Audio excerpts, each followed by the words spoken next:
మన సారు మన కారు మన సర్కారు ఈసారి 16కు 16 మనమే గెలవాలి. పార్లమెంటులో గులాబీ జెండా పాతాలే, మనం అనుకున్నది సాధించాలి.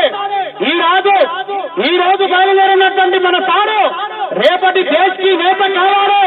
పార్లమెంటుపై ఎర్రకోటపై జెండా ఎవరు ఎగరదీస్తే పార్లమెంటు యుద్ధానికి బయలుదేరబోతున్నటువంటి మన సమర యోధుడు తెలంగాణ రాష్ట్ర ముఖ్యమంత్రి వర్యులు మన గులాబీ అధినేత కేసీఆర్ సారుతో మన కరీంనగర్ గడ్డ మీద నుంచి వచ్చేటప్పుడు ఎవరి చేతులు ఖాళీగా ఉండద్దు, ఎవరి నోరు ఖాళీగా ఉండద్దు. మన దేశ్కి నేత కేసీఆర్ కి మన అందరం కూడా ఘన స్వాగతాన్ని తెలియజేద్దాం. కేసీఆర్ జై కేసీఆర్, జై కేసీఆర్. మన కారును మన సర్కారును నడుపుతున్న మన సారు కేసీఆర్ రేపు భారతదేశానికి దిశ నిర్దేశం చేయబోతున్నటువంటి మార్గదర్శకం చేయబోతున్నటువంటి మన అధినేత మన రాష్ట్ర ముఖ్యమంత్రి వర్యులు ఈ పార్లమెంటు యుద్ధానికి 16కు 16 సీట్లను గెలిపించి మన గుండెల నిండా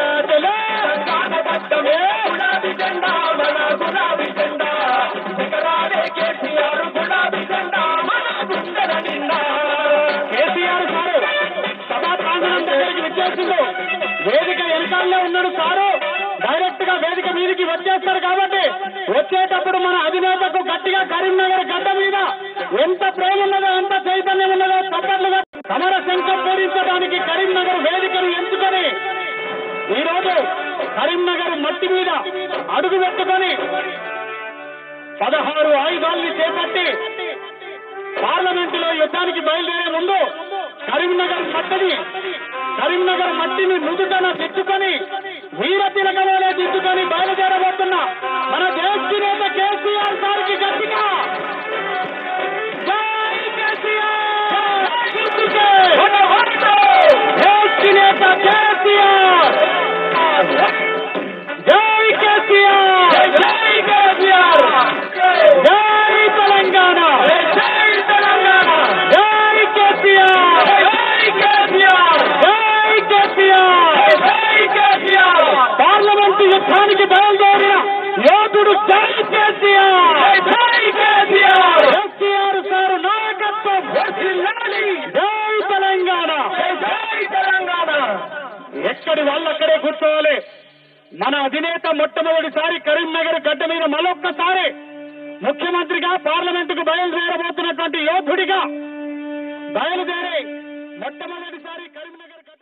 మీ అందరి దీవెన, మీ అందరి ప్రేమ తెలంగాణ వచ్చుడు కాదు, ఇలా దేశానికే ఒక మోడల్ గా, ఒక మార్గదర్శకంగా మనం తయారై ముందుకు పోతా ఉన్నాం. అన్ని విషయాలు మీ కళ్ళ ముందు ఉన్నాయి. ఎన్నికలు కాబట్టి, పద్ధతి కాబట్టి, సభలు జరపాలి కాబట్టి, మీకు చెప్పాలి కాబట్టి చెప్పడం కానీ మీకు తెలియని విషయం ఏది లేదు, అంతా మీ కళ్ళ ముందే ఉన్నది. ఒకటే ఒక మాట దయచేసి మీరు ఆలోచించాలని చెప్పి కోరుతా ఉంది. ఇలా తెలంగాణ యావత్ ప్రజలకు ఈ కరీంనగర్ వేదికగా నేను అప్పీల్ చేస్తా ఉన్నా. 5 ఏళ్ల తెలంగాణ ఎట్లా ఉండే, 5 ఏళ్ల కింద ఇవాళ ఎట్లున్న తెలంగాణ, 5 ఏళ్ల కింద కరెంట్ ఎట్లా ఉండే, యాద్ చేసుకుంటే భయం అవుతుంది. ఆ పేలిపోయేటువంటి ట్రాన్స్ఫార్మర్లు, కాలిపోయే మోటార్లు, కరెంటు షాకులు కొట్టి చచ్చిపోయి లేచిపోయే శవాలు, హృదయ విదారకంగా పూర్తి దుఃఖపూరితంగా ఉండే. ఈ రోజు నేను చాలా గర్వంగా ఇదే కరీంనగర్ గడ్డ మీద నేను చెప్తా ఉన్నా, యావత్తు భారతదేశంలో విద్యుత్ తలసరి వినియోగంలో తెలంగాణ నంబర్ 1 స్టేట్ అని చెప్పి నేను మనవి చేస్తా ఉన్నా. ఇది నేను చెప్తలేను, భారతదేశ విద్యుత్ ప్రాధికార సంస్థ ఎలక్ట్రిసిటీ అథారిటీ ఆఫ్ ఇండియా వాళ్ళు చెప్పిన మాట. సర్టిఫికెట్ నాకు నేను ఇచ్చుకోవట్లేదు, గవర్నమెంట్ ఆఫ్ ఇండియా ఇచ్చిన సర్టిఫికెట్. ఎట్లా సాధ్యమైంది ఇది? 30 ఏళ్ళు అంతకుముందు గోసపడ్డం. ఎన్ని లక్షల మోటార్లు కాలిపోయినాయి, సంవత్సరానికి ఎన్ని కాలినాయి, ఎన్ని వేల కోట్లు మన రైతులు మునిగిపోయినరు. ఇలా బాధలు పోయినాయి. ఒక ప్రాజెక్టు కట్టాలంటే ఈ ఎల్ఎండి ఇన్నేళ్లు కట్టింది మనం చూడంగా ఇయాలకి కొసముట్టలే దీనికి వెళ్ళి పోయే కాలువ ఇంకా కూడా నల్గొండ జిల్లా ఇంకా రాలే వరంగల్ జిల్లాలో కూడా ఇప్పుడిప్పుడు అవుతా ఉంది ఇంకా మహబాదు డోర్నకల్ ఆ ప్రాంతాల్లో ఇప్పుడు కూడా పనులు జరుగుతా ఉన్నాయి ఇంకా 40 ఏళ్లు ఇవాళ కాళేశ్వరం అంటే నడుస్తా ఉంది ఎంత స్పీడ్గా జరుగుతా ఉంది ఏం కారణం చేత జరుగుతా ఉంది ఆనాడు ఒక ప్రాజెక్టు కట్టానంటే దశాబ్దాలు 40 ఏళ్లు 30 ఏళ్లు ఇవాళ 4 ఏళ్లు కాళేశ్వరం చివరి దశకు వచ్చింది ఒక 6 నెలల తర్వాత ఇదే కరీంనగర్ జిల్లాలో కాళేశ్వరం ఒకసారి మనం స్విచ్ ఆన్ చేస్తే 4 సజీవ జలధారలు మీ కళ్ళ ముందు సాక్షాత్కారం అయితే మీరే చూడబోతారు ఒక 5-6 నెలల తర్వాత జూన్ కాకపోతే జూలై కాకపోతే ఆగస్టు గ్యారంటీగా ఈ వర్షకాలంలోనే కాళేశ్వరం ప్రాజెక్ట్ అయిపోతా ఉంది ఇంతకుముందే వస్తా ఉంటే దేశపతి శ్రీనివాస్ మిత్రుడు నా ఎంబడి ఉండే రేణిగుంట కాడ నేను చూపించిన శ్రీనివాస్ ఇదే ఆక్రమణను చూసేది ఈ బ్రిడ్జి కింద ఎప్పటికి నీళ్లే ఉంటాయి ఎండిపోయిగా మళ్ళీ మనం బతుకున్నాక చూడము అని చెప్పిన నేను ఒకసారి కాళేశ్వరం స్విచ్ ఆన్ అయిపోతే కరీంనగర్ జిల్లాలో అమృత దారలు బారినట్టుగా 4 జలధారలు ఉంటాయి ఒకటి 180 కిలోమీటర్ల పొడవుంది ఈ జిల్లాలో మానేరు నది అప్పర్ మానేరు ప్రాజెక్టు నర్మాల చెరువంటారు దాన్ని అప్పర్ మానేరు దగ్గర మొదలు పెడితే మిడ్ మానేరు ఎల్ఎండి నుంచి పోయి మంతెన దగ్గర గోదావరి గడిచేటప్పటికి 180 కిలోమీటర్ల పొడవు ఉంది 365 రోజులు అది నిండే ఉంటది పొద్దున్నే మాట్లాడిన రాజేందర్ గారితో అటు ఆయన నియోజకవర్గం కావచ్చు కొన్ని మానకొండూరు బాలకృష్ణ నియోజకవర్గం కావచ్చు కొన్ని చెక్ డ్యామ్లు కట్టిన ఒక 3, 4, 5 కట్టింది ఇంకొక 30-40 రావాలి 180 కిలోమీటర్లలో మొత్తానికి మొత్తం ఒక సజీవ జలధారలాగా జల దృశ్యంలాగా కన్నుల పండుగలాగా మానేరు నది విలసిల్లాలి రాబోయే 5-6 నెలల్లో ఒక సంవత్సరంలో ఆ దృశ్యం మీ కళ్ళతో మీరే చూడబోతారు వరద కాలువ ఎన్నేళ్ళైంది చూడబట్టి మనం నీళ్ళు రాలే కళ్ళకి ఏడిచినాం బాధలు పడ్డాం ఉద్యమాలు చేసినాం పాదయాత్రలు చేసినాం కానీ రాలే కానీ ఈరోజు అదే వరద కాలువను రిజర్వాయర్ గా మార్చి శ్రీరామ్ సాగర్ పునరుజ్జీవ పథకం కింద కాళేశ్వరం నీళ్లతో శ్రీరామ్ సాగర్ నింపడానికి దాన్ని 1.5-2 టీఎంసీల నీరు నిల్వ ఉండే రిజర్వాయర్ గా మార్చుతా ఉన్నాం దాదాపు 124 కిలోమీటర్ల పొడవు ఎస్ఆర్ఎస్పీ కట్టకాడ మొదలు పెడితే మన వేములవాడ నియోజకవర్గం సంఖ్యపల్లి కాడ మూలవాగులు కలిసేదాకా 124 కిలోమీటర్లు ఉంటుంది అది సంవత్సరం పొడుగుతా 365 రోజులు నిండే ఉంటుందనే మనవి చేస్తా ఉన్నా అదొక జలధార ఉంటుంది కాళేశ్వరంలో తరగని జల సంపద ఉంది కాబట్టి కాకతీయ కాలువ కరీంనగర్ జిల్లాతో పాటు వరంగల్ నల్గొండ జిల్లాలకు కూడా 2 పంటలకు నీళ్లిచ్చే విధంగా సుమారు 10-11 మాసాలు ఆ కాలువ పారుతూనే ఉంటుంది కాకతీయ కాలువ కూడా నిండు గర్భిణిలాగా నిండు ఒడ్డు పట్టుకొని 10 నెలలు పారుతూనే ఉంటుంది అదొక జలధారగా మారిపోతుంది వీటిని మించిన మరో అద్భుతం మనం కడుతున్నటువంటి దేవాదుల కాడ కడుతున్న తుపాకులగూడెం కావచ్చు మేడిగడ్డ బ్యారేజ్ కావచ్చు అన్నారం కావచ్చు సుందిల్ల కావచ్చు ఇప్పటికే అయిపోయిన ఎల్లంపల్లి బ్యారేజ్ కావచ్చు పైన మనం కడుతున్న సదరమాట్ నిర్మాణం కావచ్చు 250 కిలోమీటర్ల గోదావరి ఒక సముద్రం లాగా మనకు కనపడతా ఉంటుంది గోదావరిగా ఎండిపోయేది మనం చూడం గతంలో నేను ఉద్యమంలో తిరిగేటప్పుడు ఎప్పుడు మంచిర్యాల మీటింగ్ పోయినా అటు రాయపట్నం నుంచి పోయినా ఇటు రామగుండం నుంచి పోయినా ఎన్ని పైసలు వేసినో భగవంతుని గారికి ఖచ్చితంగా కారు ఆపి జేబులో కలిసి చిల్లర పైసలు తీసి తల్లి గోదావరి మా భూమి మీదకి ఎరడేస్తామని చెప్పి దండం పెట్టి ఏడ్చిపోయేటోని రామగుండం దగ్గర ఈ చిన్నపిల్లగాడు ఉత్తవచ్చినట్టు పోయేది దార ఉన్నదా గోదావరి ఎండిపోయిందిరా మాయమైందిరా అని భయమయ్యేది అటువంటి గోదావరి రామగుండం దగ్గర మంచిర్యాల బ్రిడ్జి కింద 365 రోజులు నిండే ఉంటది, ఎండే సమస్యనే లేదు. అట్లా 250 కిలోమీటర్ల గోదావరి సజీవంగా మనకు సాక్షాత్కరించబోతా ఉన్నది రాబోయే 4-5 నెలల తర్వాత. ఈ 4 జీవధారలతోని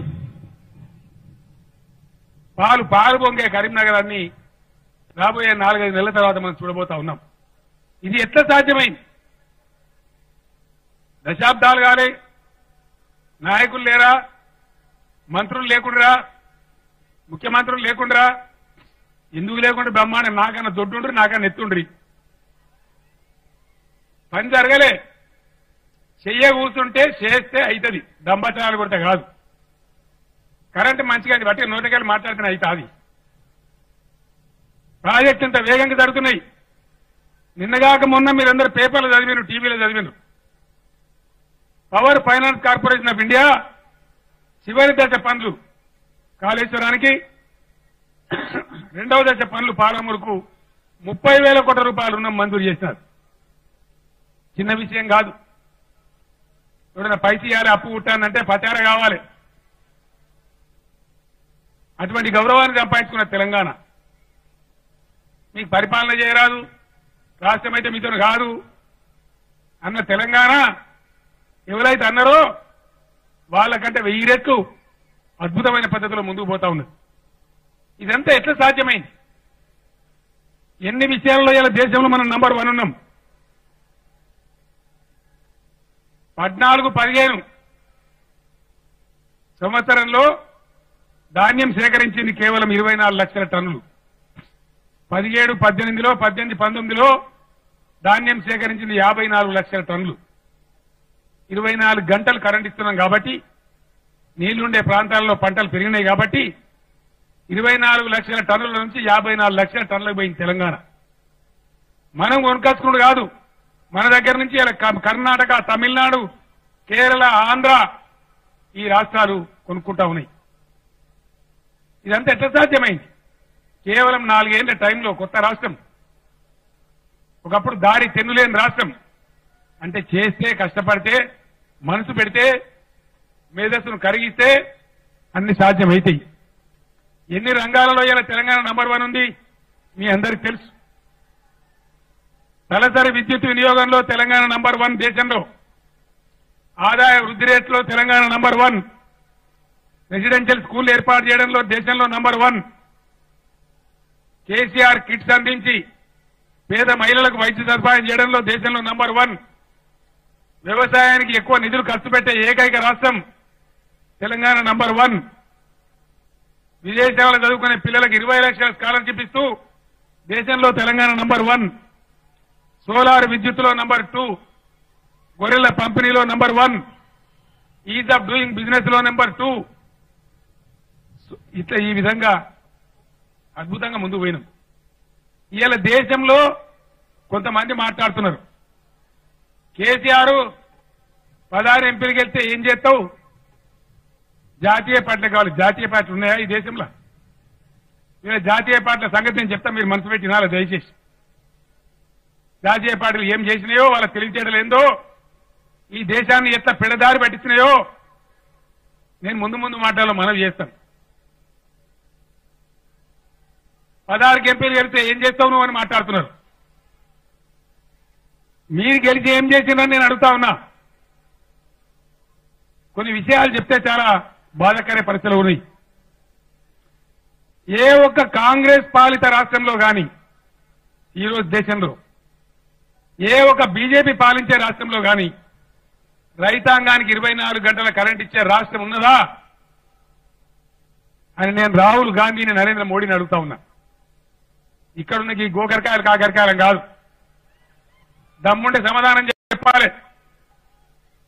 ఇంకా విచిత్రమైన విషయాల్ని మీకు ముందు మనవి చేస్తాను నేను. ఈ విధంగా ఎన్నో విషయాలలో అద్భుతమైనటువంటి ప్రగతిని మనం సాధించాం. హలో, అందరికీ నమస్కారం.